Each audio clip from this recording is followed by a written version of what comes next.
ओम नमः शिवाय। शिव महापुराण रुद्र संहिता द्वितीय खंड अध्याय 25। निम्न अध्याय में हम भगवान शिव द्वारा गोलोक धाम में श्री विष्णु भगवान का गोपेश के पद पर अभिषेक करने का प्रसंग एवं गोपेश के पद पे भगवान विष्णु को अभिषिक्त करने के बाद उनकी स्तुति वंदना प्रणाम आदि करना, इन प्रसंगों को बताकर भगवान श्री राम द्वारा सती के मन का संदेह दूर करने की संपूर्ण लीला और कथनांक का अध्ययन करेंगे।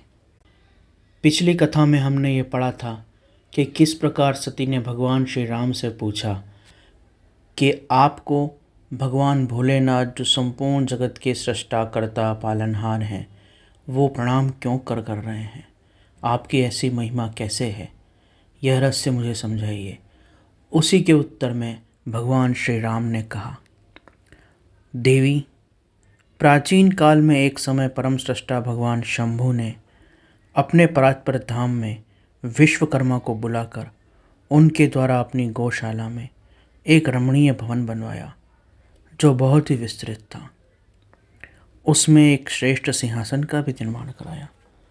उस सिंहासन पर भगवान शंकर ने विश्वकर्मा द्वारा एक छत्र बनवाया जो बहुत ही दिव्य, सदा के लिए अद्भुत और परम उत्तम था। तत्पश्चात उन्होंने सब ओर से इंद्र आदि देवगणों, सिद्धों, गंधर्वों, नाग आदि को तथा संपूर्ण उपदेवों को भी वहाँ शीघ्र बुलाया। समस्त वेदों और आगमों, पुत्रों सहित ब्रह्मा जी को, मुनियों को तथा अप्सराओं सहित समस्त देवियों को, जो नाना प्रकार की वस्तुओं से संपन्न थी, आमंत्रित किया। इसके सिवा देवताओं, ऋषियों, सिद्धों, नागों की 16 कन्याओं आदि को बुलवाया जिनके हाथ में मांगलिक वस्तुएं थीं। नारद वीणा, मृदंग आदि नाना प्रकार के वाद्यों को बजाकर सुंदर गीतों और नृत्य द्वारा महान उत्सव रचाया। संपूर्ण औषधियों को एक साथ एकत्रित करके जो औषधियाँ राज्याभिषेक के योग्य थी एवं जो द्रव्य राज्याभिषेक के योग्य थे, उन्हें एकत्रित किया गया। प्रत्यक्ष तीर्थ के जलों से भरे हुए 5 कलश भी मंगवाए गए।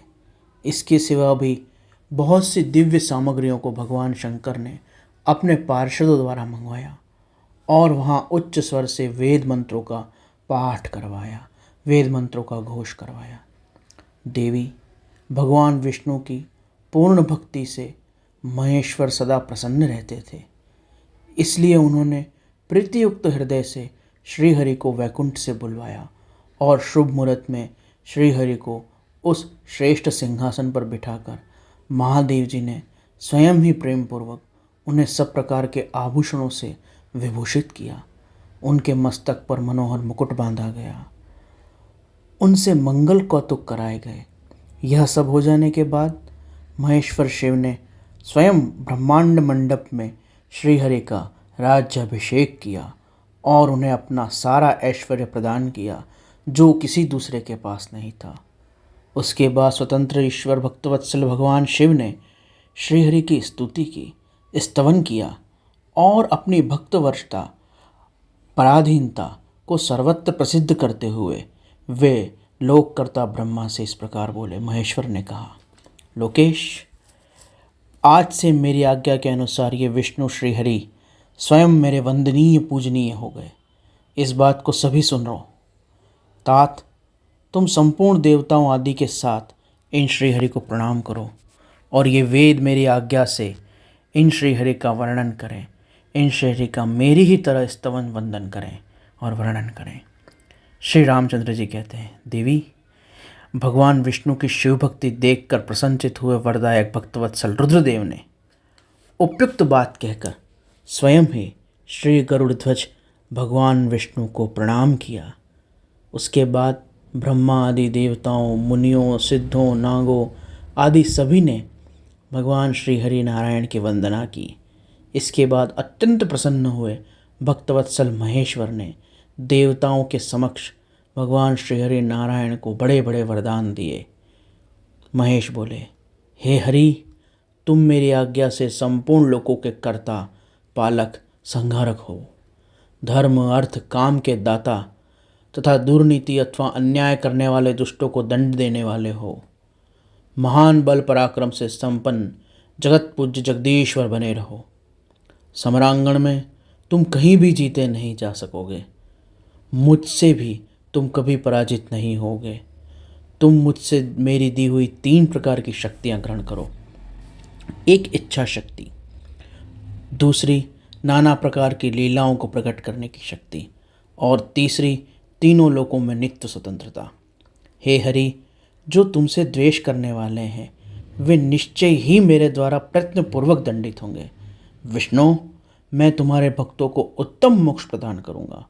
तुम इस माया को ग्रहण करो जिसका निवारण करना देवता आदि के लिए भी कठिन है तथा जिससे मोहित होने पर यह विश्व जलरूप हो जाएगा।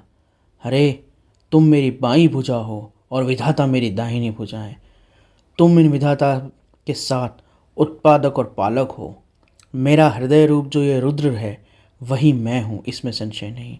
वह रुद्र तुम्हारे द्वारा और ब्रह्मा जी द्वारा और देवताओं द्वारा निश्चय ही पूजनीय है।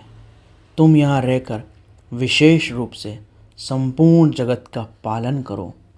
नाना प्रकार की लीलाएं करने वाले, भिन्न अवतारों से सदा सबकी रक्षा करने वाले और विभिन्न अवतारों द्वारा सबकी रक्षा करते रहो।